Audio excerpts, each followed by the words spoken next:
Cuketu mám rada na akýkoľvek spôsob, no tentokrát som sa rozhodla, že to budú placky, do ktorých som pridala fetusír, hrášok, sezamové semienka, ovsené vločky, jedno vajíčko, sol, korenie. Budem ich piecť pri teplote 180 stupňov zhruba 20 minút a to, čo si do nich pridám, keď budú upečené, sa dozviete v závere videa.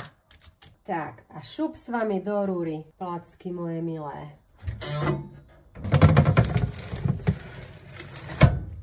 Vidíme sa.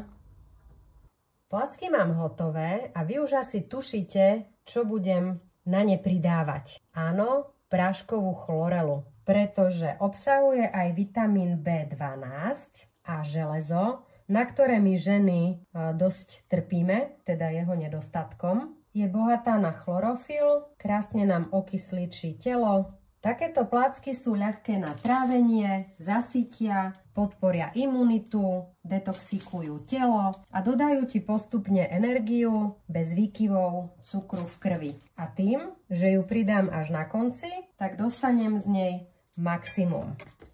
Vyskúšaš? Daj mi vedieť, ako ti chutili. Idem to ochutnať. Mňam. Finom. Pecka.